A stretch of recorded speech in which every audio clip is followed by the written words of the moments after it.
தமிழ்தாய் வாழ்த்து பாடப்படுவது யாருக்கும் எதிரான நடவடிக்கை அல்ல. அது தமிழுக்கு நாம் செலுத்தும் மரியாதை, நமது தாய்மொழிக்கு செலுத்தும் வணக்கம்.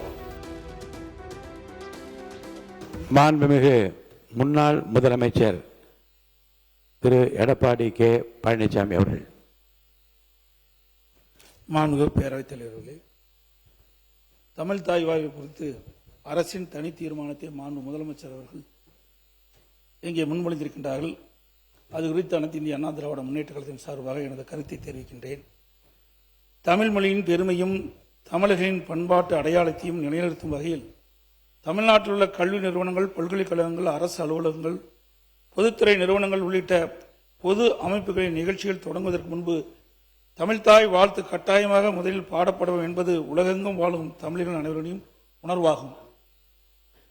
தமிழ்தாய் வாழ்த்து வெறும் பாடல் அல்ல, தமிழ் மொழியின் தொன்மை மொழி. அது நமது மொழியின் பெருமை, நமது பண்பாட்டின் அடையாளம், உலகெங்கும் வாழும் தமிழர்களின் உணர்வு ஒன்றிணைக்கும் தமிழன்னைக்கு மரியாதை.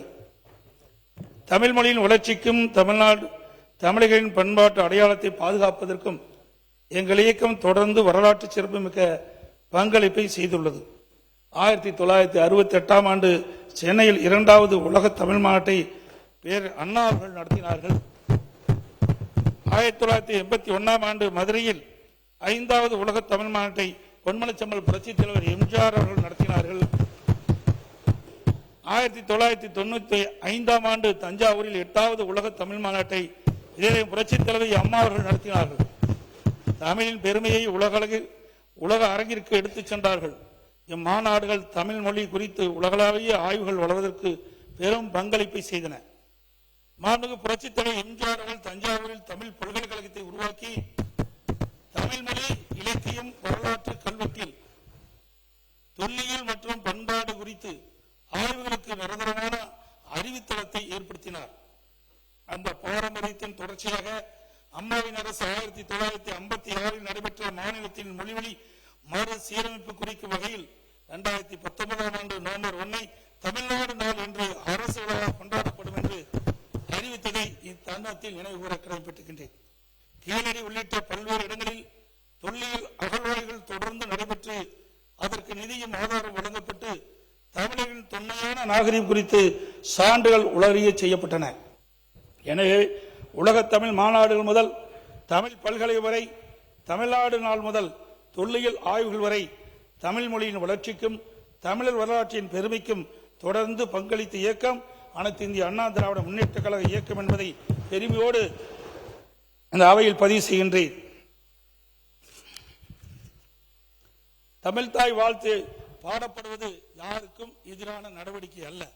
அது தமிழுக்கு நாம் செலுத்தும் மரியாதை, நமது தாய்மொழிக்கு செலுத்தும் வணக்கம்.